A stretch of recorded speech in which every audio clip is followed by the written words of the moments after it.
아멘. 옆 사람한테 한번 물어보세요. 당신의 성품은 어떻습니까? 뭐라고 대답해요? 나는 사랑이 많은 사람이요. 나는 온유한 사람이요. 나는 말 잘하는 사람이요. 나는 싸나운 사람이요. 상대방이 평가하는 성품이 있어요. 성품. 아, 저 사람은 어떻다. 그리고 또 자신을 평가하는 성품이 있죠. 나는 이런 사람이야. 이런 사람. 또 하나님이 우리를 평가하는 성품이 있습니다. 상대방이 평가하는 것도 또 내가 나를 아는 것도 잘 모를 때 있을 수 있고, 하나님이 우리의 성품을 평가하신다는 것은 정확한 거죠. 우리가 신학교에 들어가면 가장 많이 듣는 단어 중에 하나가 하나님의 속성 그래. 이 속성이라는 말이 무지하게 어려운 말이라서 이 말을 조금 쉽게 우리말로 해석을 하면 성품이라고 해요. 하나님의 성품이 뭐냐. 우리가 감히 하나님의 성품을 논할 그런 자리에 있지 않지만, 그냥 우리는 이해하기 쉽게 하기 위해서 하나님은 성품을 가지고 계시다. 9가지 성품을 말하고 있어요. 신학교 가면 들어갈 때부터 졸업할 때까지 이 소리 계속 듣습니다. 웬만한 과목에는 다 나오는 내용이에요. 그래서 우리도 이제 많이 들어본 단어들인데, 성품 9가지가 뭐냐? 전지, 전능, 무소, 부재, 영원, 불변, 거룩, 공의, 공의, 사랑. 9가지. 전지전능이 뭔지 알잖아요. 모든 것을 아시고 모든 것을 하실 수 있는 분이 하나님이시다. 무소부재, 어디에나 계시고 언제나 계신 분이 하나님이시다. 구약사상에는 하나님은 어디만 계세요? 성전 안에만 계셔요. 그것도 이 지성소 안에만 계신 하나님을 믿었는데, 예수님께서 그 휘장을, 지성소와 성소의 사이에 있던 휘장을 다 찢으시고, 죽으시는 순간에 찢으시고, 이제는 하나님은 어디에나 언제나 계신 분으로 우리가 믿죠. 그것을 무소부재라 그래요. 그리고 영원 불변. 하나님은 영원하시고, 따라합시다. 영원하신 하나님. 우리는 이 땅에서 예수님 믿고 끝나는 게 아니에요. 영원하신 하나님과 영원히 천국에서 함께 사는 거예요. 아멘. 그리고 불변하시다. 하나님은 변함이 없으신 분, 그리고 거룩하신 분, 공의로우신 분. 이 공의롭다는 것은 세상을 향해서 의롭다 그런 뜻보다는 평등하다 그런 뜻이에요. 평등하다. 그렇기 때문에 하나님의 공의가 있기 때문에 저도 여러분도 하나님의 자녀가 될 수 있음을 믿으시기 바랍니다. 만약에 하나님이 공의로운 분이 아니고 우리 사람들처럼 감정에 의해서 때로는 미워했다, 때로는 좋아했다, 때로는 이 사람은 이래서 싫어, 이 사람은 이래서 좋아, 그런다면은 모르겠어요. 저는 구원의 백성, 하나님의 자녀가 될 자격이 없었을 거예요. 그런데 하나님은 이것저것 아무것도 보지 않으시고 그것을 공이라 그래요. 공. 그래서 하나님께서 저와 여러분을 따라합시다. 무조건 의롭다고 여기셨다. 뭐만 하면? 예수 그리스도를 나의 구세주로 믿기만 하면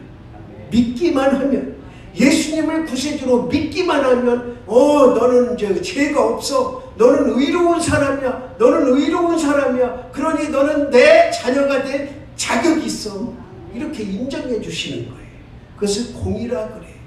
그리고 하나님은 사랑의 하나님. 이 창세기 49장은 지난 주일에도 말씀드렸지만 야곱이 이제 죽음이 아주 임박한 가운데서 12 아들에게 후일에 대해서 예언을 하는 거예요. 예언. 우리가 이제 네 번째 아들인 유다에 대해서 지난주에 말씀을 들었잖아요. 유다를 통해서 예수 그리스도께서 이 땅에 오실 것을, 그를 믿는 자마다 구원을 얻을 것을 성경을 통해서, 유다의 예언을 통해서 말씀하셨다. 오늘은 이제 누구를 위한 기도 예언이에요? 요셉을 위한 예언이에요. 요셉. 이 요셉을 위한 예언을 하는데 다른 11 아들한테 사용하지 않은 2 단어가 나와요. 그리고 아주 강조하는 단어가 나와요. 우리 요셉을 통해서는 2가지를 살필 수가 있는데 따라합시다. 전능자. 전능자라는 말을 2번이나 사용하세요. 24절 25절에서 전능자가 너와 함께한다. 전능자로 말미암아 내가 복을 받을 것이다. 그런데 다른 11 아들한테는 전능자 하나님을 한 번도 말씀하시지 않았어요. 오직 요셉에게만 전능자 하나님이 너와 함께 하심을 말씀하고 계십니다. 오늘 이 자리에 있는 저와 여러분, 전능자 하나님이 요셉과 함께 하셨던 것처럼 저와 여러분께 함께 하시는 은혜가 있기를 주님의 이름으로 축원합니다.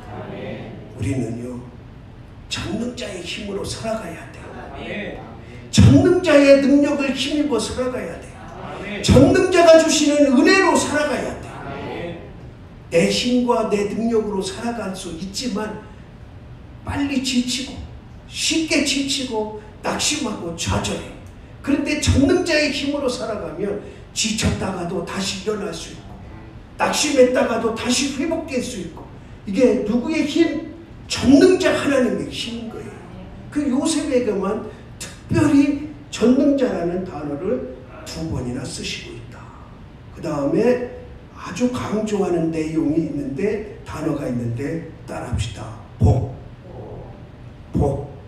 물론 다른 아들에게도 복이라는 단어를 사용했지만 이 요셉에게는 복이라는 단어를 4번이나 사용해요. 4번. 그러니까 이게 야곱이 11 아들을 위해서 예언을 말씀하시는데 자기 생각을 얘기했을까요? 하나님이 주시는 말씀을 선포했을까요? 당연히 하나님이 주시는 말씀을 선포했죠. 내가 좋아하는 아들이라고 해서 좋은 얘기만 하고 내가 싫어하는 아들이라고 해서 싫은 얘기만 하는 게 아니고, 하나님 내가 지금 이제 죽을 때가 됐습니다. 아들을 위해서 후일을 얘기해야 되는데 하나님께서 말씀해 주십시오. 그 하나님께서 주시는 말씀을 그대로 선포한 거예요. 내가 하고 싶은 말을 한 게 아니고. 그러니까 요셉에 대해서는 전능자를 말씀하고 있고 복을 말씀하고 있다. 그럼 전능자가 누구냐? 전능자가 하나님인 것은 아는데 어떤 하나님을 도대체 전능자라고 불러야 되느냐? 물론 우리는 아까 성품에서 전지 전능하신 분, 무소부재하신 분, 영원 불변하신 분, 거룩하신 분, 공의로운 분, 사랑이 많으신 분을 배웠지만, 그러나 그 가운데 전능자라는 분은 모든 것을 하실 수 있는 분이라는 건데, 우리가 이제 하나님을 믿을 때, 하나님을 떠올릴 때, 나에게 있어서 하나님은 어떤 하나님이다, 이 확신이 있어야 돼요. 확신이. 내가 이제 어떤 문제를 놓고 기도를 하잖아요. 그러면은 이 기도의 내용이 전능자 하나님께서는 능히 이루실 수 있으시고 들으시고 응답해 주시는 분이다 하는 것을 확신 가운데 기도하는 것, 그것이 바로 전능자를 인정하는 거예요. 우리 기도 많이 하잖아요. 그런데 그냥 지나가는 말로 기도할 때가 얼마나 많아요. 기도하고도 의심하잖아요. 이게 과연 이루어질까? 이게 과연 되어질까? 그런데 우리가 살아있는 동안 되어지지 않는다 하더라도 우리는 기도해야 돼. 그러면 그것이 언젠가는 이루어질 수 있음을 믿고 확신하고 기도하길 바랍니다. 그 기도에 대해서 좋은 예화 하나 있잖아요. 목사님 가정에서 이제 아침에 기도했어요. 밥상을 놓고. 하나님, 오늘 비가 오게 해주세요. 지금 가뭄 때문에 많은 곡식들이 말라 죽습니다. 비가 오게 해주세요. 그러니까 이제 초등학교 1학년 딸내미가 학교 간다고 하면서 우산을 갖고 가는 거예요. 그러니까 이제 목사님 사모님, 야, 오늘 햇빛이 이렇게 쨍쨍한데 무슨 우산을 가지고 가냐 그랬더니, 오늘 우리 기도했잖아요. 비가 오게 해달라고 기도했잖아요. 그래서 예수님이 어린아이를 좋아하셨어요. 그 순수함을 좋아하신 거예요. 우리는 확신 가운데 기도할 수 있기를 원합니다. 지금 당장 이루어지지 않는다 하더라도 전능하신 하나님은 이루어질 수 있음을 믿고 기도하시기 바랍니다. 그럼 그 전능하신 하나님이 어떤 하나님이냐? 저는 이거는 이제 제 개인 고백인데, 여러분들도 하나님의 말씀 가운데 여러분에게 구체적으로 다가올 수 있고 구체적으로 만날 수 있는 그런 전능자 하나님을 찾을 수 있기를 원합니다. 그리고 그분을 마음속에 모시기를 원합니다. 저는 이제 출애굽기 3장 성경책 3장만 넘겨보세요. 앞으로 3장만 넘겨보세요. 출애굽기 3장이 나오잖아요. 전능하신 하나님이 어떤 분이냐?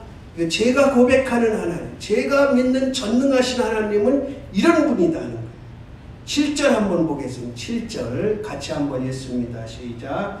여호와께서 이르시되 내가 애굽에 있는데 백성의 고통을 분명히 보고 그들이 그들의 감독자로 말미암아 부르짖음을 듣고 그 근심을 알고. 자, 여기 보세요. 오늘 전능하신 하나님은 어떤 하나님이냐? 첫 번째는 따라합시다. 우리의 고통을 어떻게 보신다? 분명히 보시는 거예요. 분명히 보시는. 전능하신 하나님이, 이제 성경책에서 눈을 띄셔요. 전능하신 하나님이 저와 여러분 한 사람 한 사람의 고통을 어떻게 보고 계시다? 분명히 보고 계신 분이 전능하신 하나님이에요. 여러분, 삶 가운데 어떤 고통이 있습니까? 우리는 고통 속에 살아갈 수밖에 없잖아요. 왜 그렇습니까? 이 땅은, 우리가 발을 디디고 살아가는 이 땅은 완전할 수가 없기 때문에, 그리고 죄악이 가득한 땅이기 때문에 고통이 있을 수밖에 없어요. 어떤 사람은 육신의 고통, 어떤 사람은 마음의 고통, 어떤 사람은 정신적인 고통, 어떤 사람은 사람들로 인한 고통, 또 여러분들 혹시 농사지면 농산물로 인한 고통. 요즘에 곡식이 잘 되나요? 어떤 때는 곡식이 안 돼가지고 막 밭을 갈아엎고 그러잖아요. 그 얼마나 고통스럽겠어요. 그 파종해서 애써서 가꿔서 다 자랐는데 가격이 없어서 갈아엎고, 마지막에 우박 맞아서 갈아엎고. 지난번에 텔레비전을 봤더니 작년 가을에 한 건가 봐요. 가을에. 제가 그 조금 잘 보는 프로그램 중에 하나가 극한 직업이에요. 극한 직업. 야, 사람들이 참 이렇게 힘들게 사는구나 하는 것을 이제 가끔 보는데, 이제 배추, 김장철 앞두고 이제 배추를 버려서 이렇게 상차해서 하는, 그 밭에서 배추 작업하는 사람들이 이제 나왔어요. 근데 밭이 엄청 큰 밭인데 배추를 딱 작업하려고 갔더니 이게 쓸모가 없네. 큰 밭에 배추가 다 쓸모가 없어. 왜 그런가 봤더니 한쪽은 고라니가 다 파먹고, 한쪽은 또 이게 산 밑이니까 이것도 안 쳐맞나 봐요. 고라니가 그냥 파먹은 게 많고, 또 산 밑이니까 가랑잎이, 배추가 이렇게 벌어져서 자라면서 그 가랑잎이 배추 사이로 떨어진 거야. 그러니까 그런 거는 하나도 안 돌아가더라, 장사꾼. 그러니까 뭐 배추가 큰 밭이 거의 그냥 다 그대로 남아요. 얼마 안 쓰고 못 쓰고. 그러니까 그 주인이 그래요. 뭐 할 말이 없습니다. 얼마나 고통스럽겠냐. 그 돈보다도 그렇게 여름 내내 애써서 가꾼 것을 자기 잘못도 아니고, 그렇다고 뭐 그 나무를 다 베어낼 수도 없고, 포장을 칠 수도 없고, 그러니까 배추를 거기다 심지 말았어야지. 내년에는 안 심겠지요. 그러니까 우리는 고통 속에 살아갈 수밖에 없는 거예요. 그런데 그 고통을 사람은 알아주지 않아도, 남편 아내는 알아주지 않아도, 자식 새끼는 알아주지 않아도 누가 분명히 보고 계신다? 하나님이 보고 계신다. 그러니까 그 하나님께 우리는 매달려야 돼요. 하나님, 나 이런 고통이 있습니다. 어떻게 해결하면 좋겠습니까? 하나님, 이 고통에서 벗어나고 싶습니다. 하나님의 해결책을 주시고 하나님이 고통에서 벗어나게 해주십시오. 내가 믿는 전능하신 하나님은 고통을 분명히 보고 계신 하나님. 그 다음에 또 그 하나님은 어떤 하나님이냐? 따라합시다. 근심을 알고 계신 하나님. 내가 근심은 겉으로 드러나는 거예요? 마음으로 하는 거예요? 마음으로, 생각으로 하는 거잖아요. 아이고, 누구한테 말도 못하는 걱정, 근심. 그런데 그것을 하나님이 아신다는 것. 그래서 안다는 것은 내가 권사님을 알아. 그럼 무엇을 알겠어요? 이름 정도 알고, 어디 사는 거 알고, 나이도 가물가물해서 알지 말지고, 생긴 거 이렇게 생겼다. 어디 가서 또 그 권사님 어떻게 생겼어요? 그러면 설명 못해. 눈이 크다, 뭐 입이 작다, 어떻게 설명을 하냐고. 그러니까 안다는 것이 이렇게 그냥 협소한 거예요. 내가 아내와 30몇 년을 살아도 아내에 대해서 아느냐? 알죠. 성격이 어떻고, 또 나이가 어떻고, 생일이 뭐고 어디서 어떻게 자랐고 알죠. 그런데 거기까지. 근데 여기서 하나님께서 아신다 하는 것은 같이 경험했다 그런 뜻이, 경험했다. 여러분들이 이제 즐거운 일이 있어요. 기쁜 일이 있을 때는 그냥 아무렇게나 축하해도 괜찮아요. 막 등어리 두드리면서 축하한다. 뭐 아무 단어나 사용해도 상관없어요. 그런데 아주 극도의 슬픔을 당했을 때는 단어를 조심해야 돼. 특히 초상집에 가서 문상할 때는 조심해서 단어를 써야 돼. 우리 어르신들 가만히 들어보면 아이고 어쩐디야. 그 상주들 아이고 어쩐디야. 뭐 그게 나쁜 소리는 아니에요. 나쁜 소리는 아닌데 그 어쩐디야 하면은 그게 무슨 위로냐고. 오히려 질문을 하면 어떡해. 너는 하기는 거기에 이제 모든 게 우리 충청도 단어에는 모든 게 다 담겨있죠. 전라도 거시기요 하면은 다 담겼듯이 우리는 그냥 어쩐디야 그러면 다 담겨져 있는 거 이해는 하지만 경험하지 않고는 그거를 몰라. 그 속을 몰라.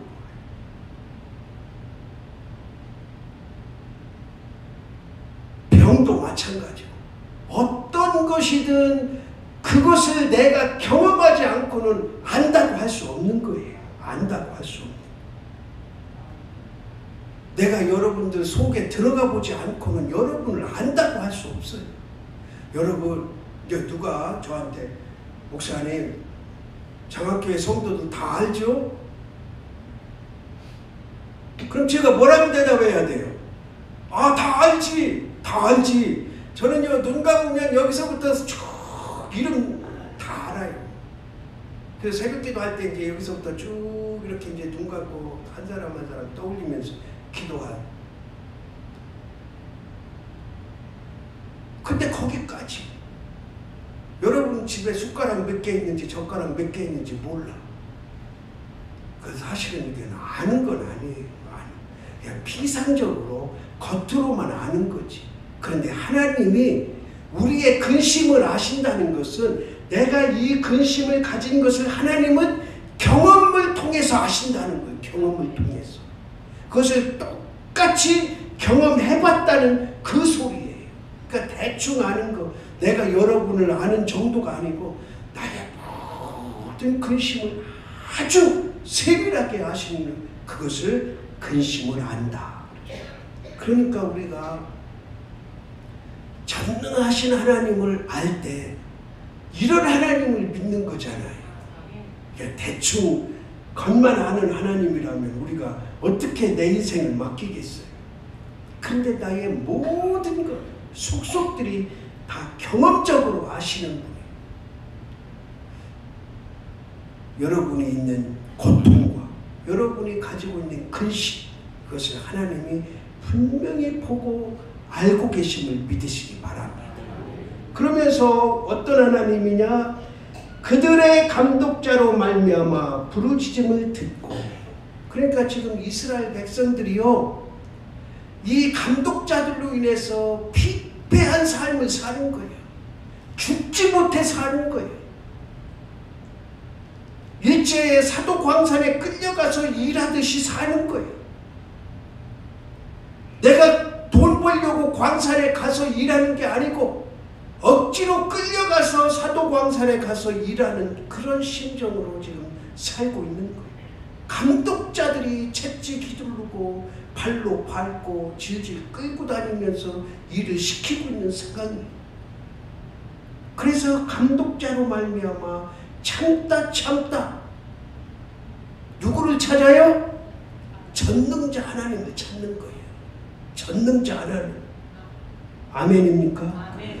이제 견디다 못해 누구를 찾아요? 전능자 하나님을 찾는 거예요. 아멘. 그래서 하나님께 부르짖는 거예요. 하나님, 우리 약속하셨지 않습니까? 430년 전에 아브라함에게 약속하셨고 야곱에게 약속하셨고 모세에게 약속하셨지 않습니까? 우리를 이 가나안 땅에서, 이 애굽에서 인도해내서 가나안 땅으로 인도하시겠다고 약속하셨지 않습니까? 이제는 여기서 더 이상 살 수가 없습니다. 저 감독자들로 인해서 더 이상 살 수가 없습니다. 그리고 뭐 하는 거예요? 하나님을 찾고 부르짖는 거예요. 부르짖는 거예요. 창자가 끊어지는 고통을 맛보는 부르짖음. 그러니까 그 부르짖음을 뭐 하신다고요? 들으시는 아멘. 여러분이 고통 중에 근심 중에 하나님을 찾고 그 하나님을 전능자로 믿고 부르짖으면 하나님이 들으신다는 거예요. 아멘. 들으신다.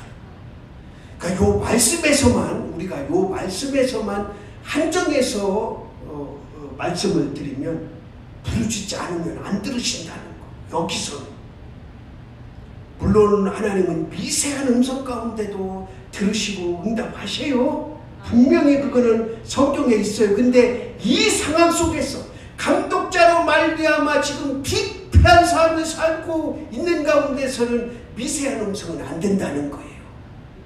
어떻게 해야 된다? 부르짖어야 된다. 부르짖어. 그러니까 우리가 정말 내가 감당할 수 없는 고통이 있다면, 내가 감당할 수 없는 근심이 있다면 깨갱깨갱깨갱 해서는 안 된다. 앵앵앵앵 해서는 안 된다. 어떻게 해야? 부르짖어야 돼. 부르짖어. 여러분들 자녀손 문제로 인해서 내가 이 문제를 해결해 줄 수 없는 그런 상황에 닥쳤다 그러면 뭐 해야 돼? 부르짖어야. 부르짖어. 그러면 8절 제가 이 말씀에 무너졌습니다. 그 전능자 하나님이 나의 고통을 분명히 보고 계시고 그 근심을 알고 내 기도를 들으셨어. 그리고 하나님이 하시는 게 뭐냐? 따라합시다. 내가 내려가서 그들을 애굽의 손에서 건져내고 보좌에 앉아 계신 하나님. 자, 여기를 보세요. 보좌에 앉아 계신 하나님이 뭐 하신다고요? 내려오신대. 누구 가운데? 나를 만나러 내려오신대. 부르짖는 사람을 만나러 내려오신대요. 그리고 응답하신답니다. 이분이 전능하신 하나님. 우리가 믿는 하나님, 그냥 대충 하나님이 아니라 전능하신 하나님. 나의 고통을 분명히 보고 계시고 나의 근심을 알고 계시고 하나님을 찾고 부르짖으면 내려오셔서 응답하시는 그 하나님이 나의 전능자가 되기를 주님의 이름으로 바랍니다. 아멘.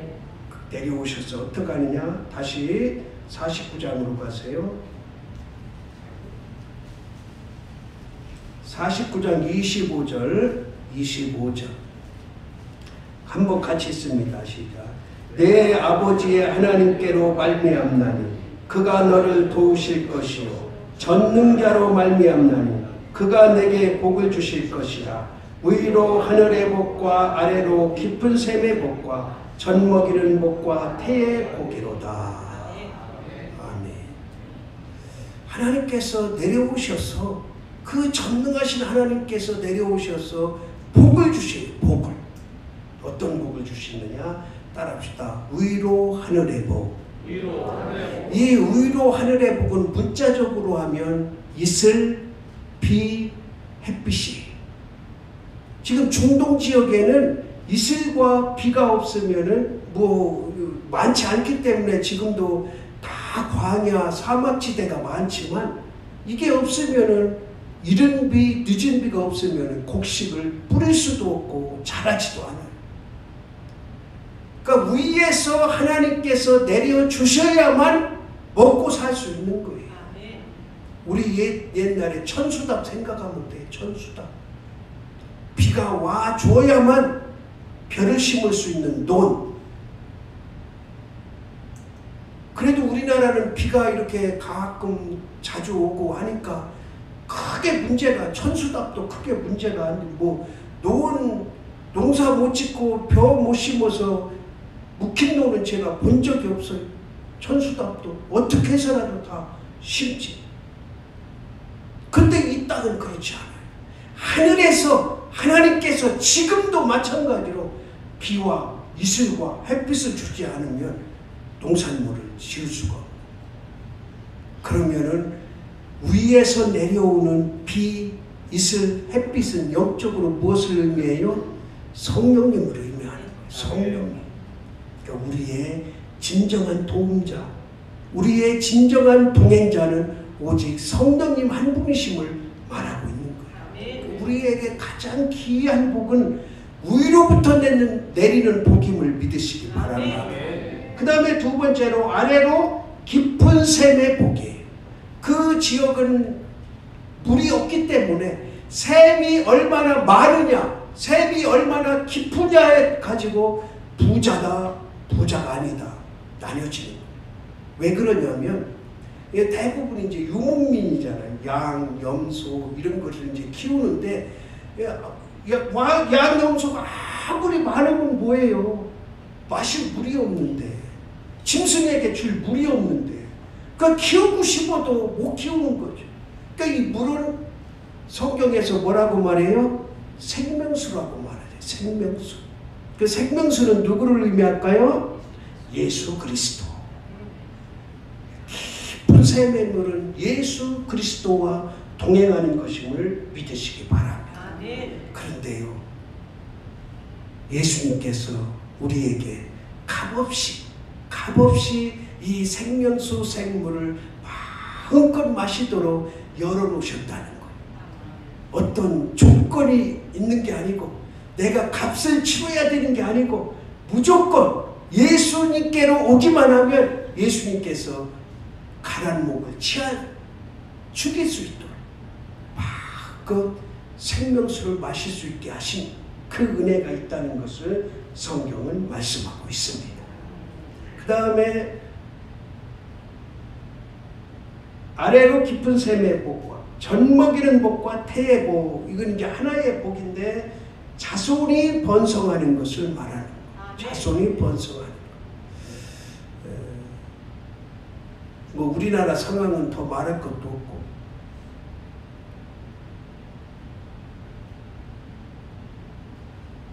이거는 이제 뭐 목사님들도 말씀하시는 거고, 저도 예전에 한 10여 년 전에 한참 공부도 하고 있는데, 프리메이슨이라는 게 있어요. 프리메이슨.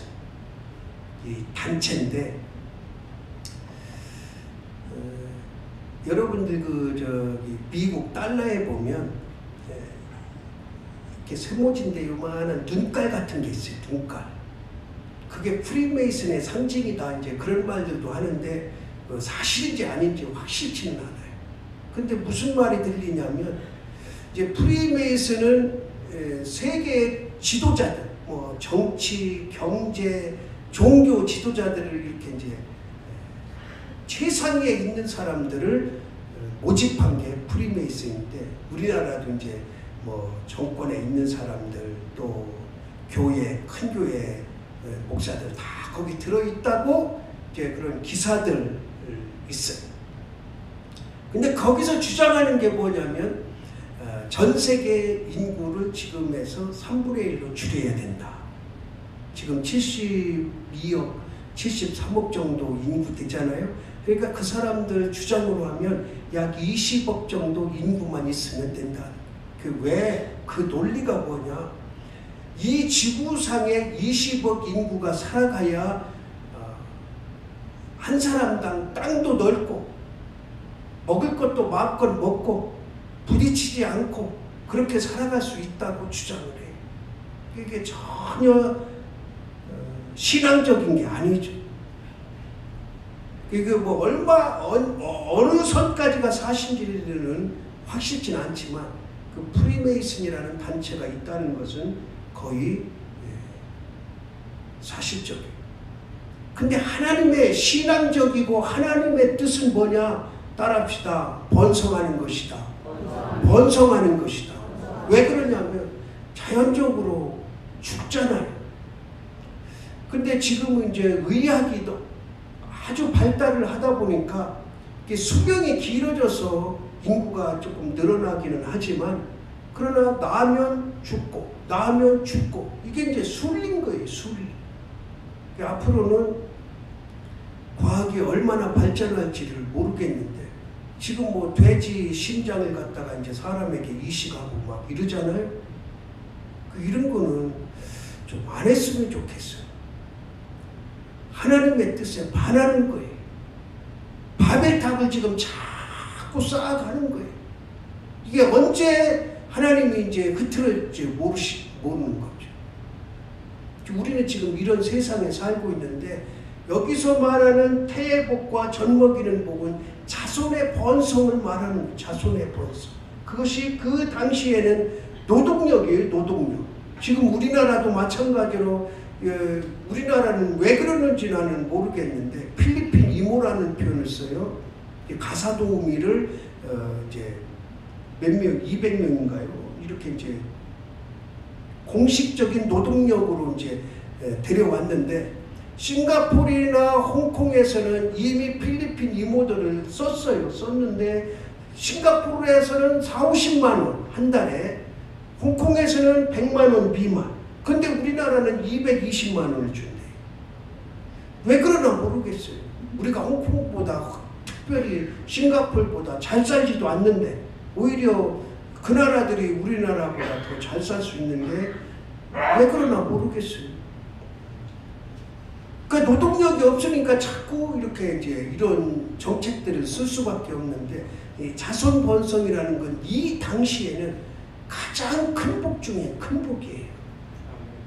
그러니까 전능자를 통해서만 이루어질 수 있는, 내가 애 낳고 싶다고 낳는 게 아니죠. 하나님이 주셔야 낳는 거죠.